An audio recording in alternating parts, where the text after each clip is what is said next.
Most people have some type of a judgment on God. What does that mean? Well, one of the main things that God is doing with all of us in our growth is He's teaching us about His true character. He's teaching us who He is.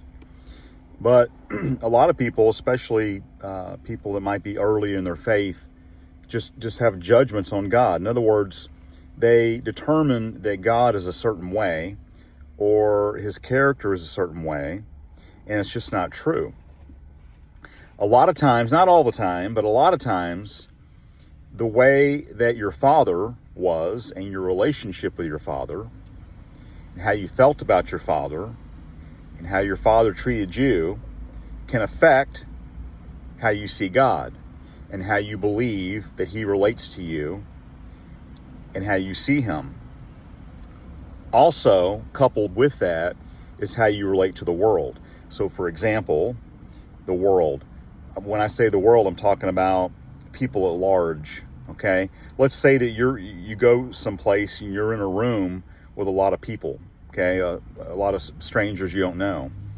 The way you feel about that crowd of people is often a reflection of your relationship with your father.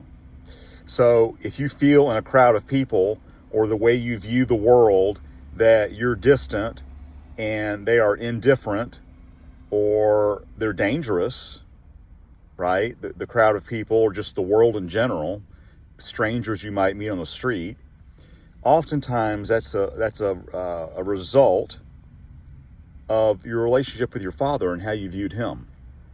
Now, not always, but it does tend to be pretty common.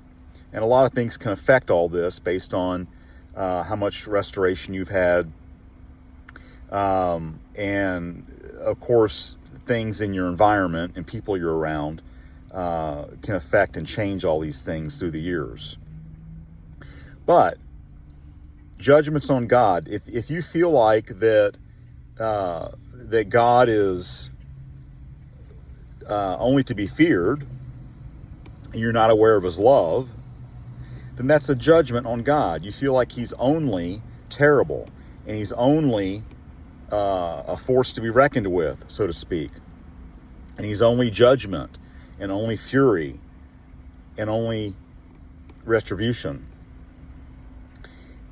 At the same time, you might feel like God is only nice, and only kind, and only loving, and you lack the fear of God. It takes both. Remember, we have to learn to worship in spirit and in truth. And if you only know God as a fearful God, a God to be feared, then you don't fully know God.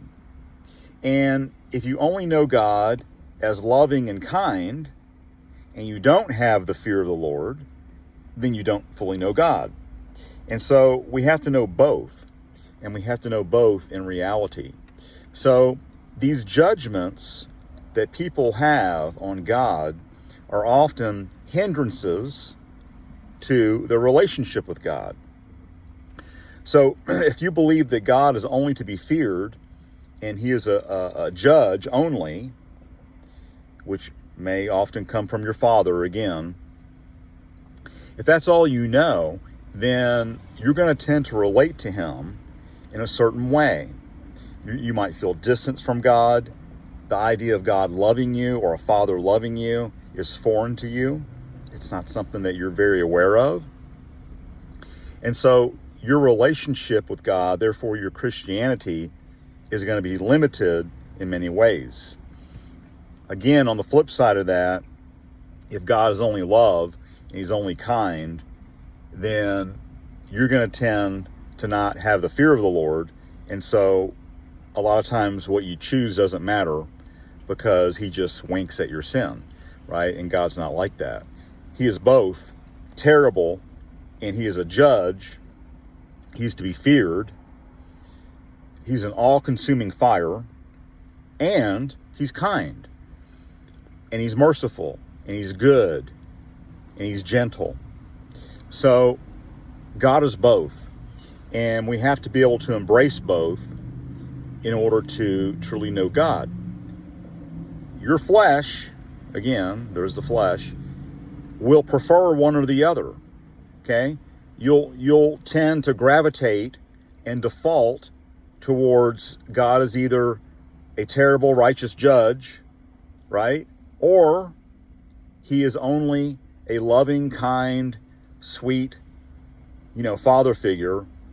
And so you have to realize that